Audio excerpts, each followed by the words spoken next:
Did your camera say that it could not autofocus in 4K? The answer is in the camera settings. Apparently the processor cannot handle too much.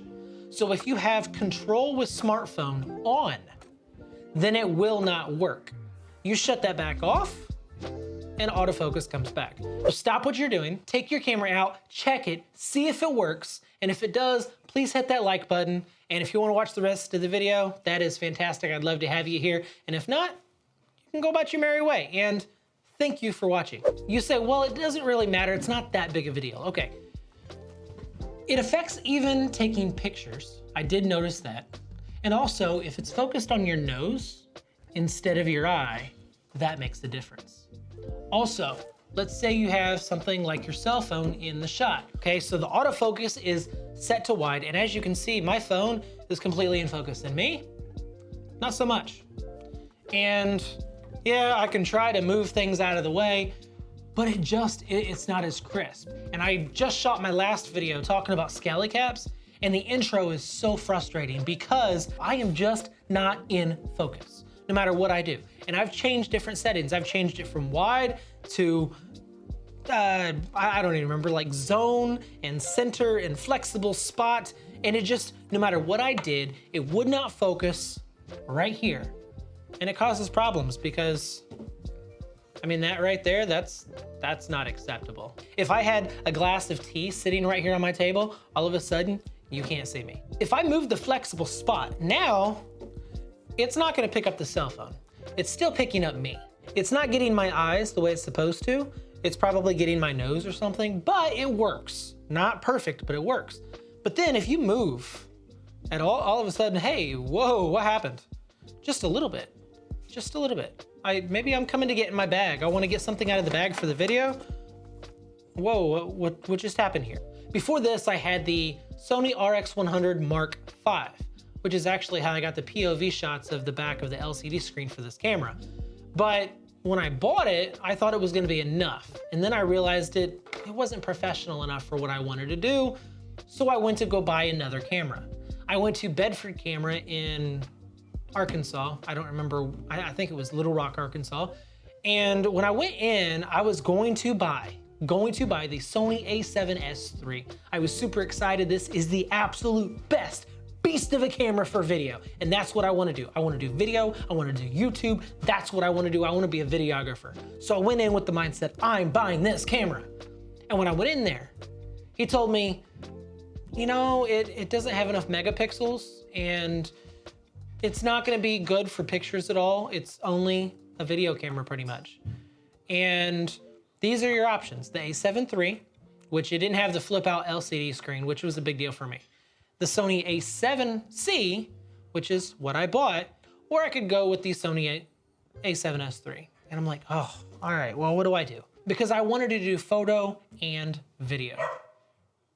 That was my dog. And if it wasn't good enough for both, is that really what I want? I hear everybody talking about how that was the flagship and that's their go-to for YouTube videos and all my favorite YouTubers using the Sony A7S III. And I'm like, I should have bought it. Maybe I would have done more video if I bought it. Maybe I would have dug a little bit deeper. Maybe I would have had better in low light and better stabilization. And maybe I would have done more client work. Who knows? But that's a lot of maybes. And somebody gave me a lot of good advice one time, or maybe it was a YouTube video, who knows? But they said, you can't really have accurate regrets. I mean, you can regret not doing something, but you can't regret a decision. Because the what if, you don't know what would have happened. If I bought the Sony A7S III, maybe I would have done more video. Maybe I would have dived into it deeper. But I would have missed out on the photo. Now, maybe it takes good enough photos that I would have gotten into photo too. But I don't know that unless I did it. And what I did is I took the extra money that would have went towards that and I bought a second lens, which was an 85mm prime lens. And I love that lens for taking photos. I would have never experienced that. Never experienced a prime lens or a 1.4 or a lens that had that much compression. And I know it doesn't seem like a big deal from the 24-70 that I use to the 85, but it was to me. And I would have never noticed that if I didn't buy it to begin with. So the A7C, do I regret it though? Here's the 4 things that I don't like about this camera. Number 1 was the autofocus in 4K. We got that fixed though. We figured it out.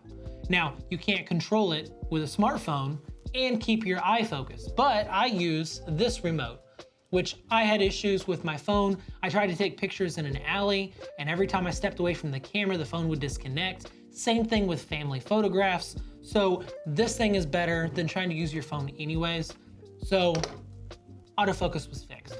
The next thing is a card slot.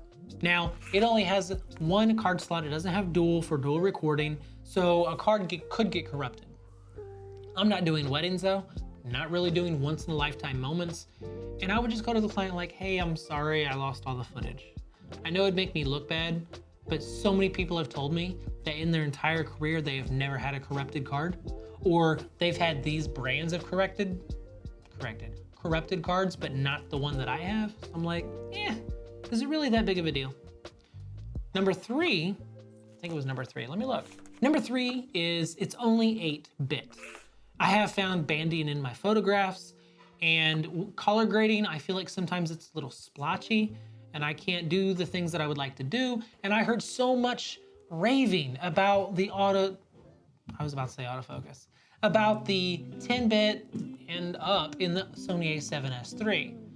But I was just listening to Peter Lindgren in a podcast back from like 2021, 22, saying that he still used 8-bit in his YouTube videos because the computer could not handle the 10-bit and they were such larger file sizes, which my computer is older and I would struggle with data storage. So it's probably good that I have an 8-bit to begin with, and it is my first camera. And then the last gripe, the last complaint about this camera is a missing dial.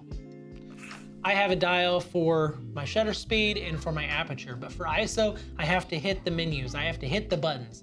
And it's a little bit more time consuming. It's a little bit clunky when I'm on a job, and it's kind of frustrating. I'm not gonna lie to you. It is frustrating because I feel very unprofessional trying to dial in the settings real fast while somebody is waiting on me. And even though you get a little bit quicker at it, it's just, man, if I could just roll some dial to do that real quick, that would be so much better. But is that a deal breaker? I don't think so. If I compare this to the Sony A7 III, the color management is better in this. The autofocus is better in this. It has a flip out screen. They're both 8-bit, and the A7 III used to be the go-to camera for all photographers and videographers. So, I mean, unless you're going to cinema cameras and all that, we're not getting into that. And I've gotten into photography and I've loved it. I've loved the rules of photography and composition and lighting and contrast and all these different intricate things that I don't know if I would have found out if I bought the Sony A7S III. So do I regret it? Well, I'm pretty sure I already made it a little bit clear. I don't. I actually think it was a great camera. And even though the second one has come out, I imagine that means that the price has gone down a little bit, and it is not a bad little camera. Probably wouldn't hurt to have a couple of them. If you got to the end, if you're all the way to the end, I am blown away. I am so excited that you're here. I can't believe it. I've been wanting to make this video for a little while, and what can I say? Thank you, and stay diligent.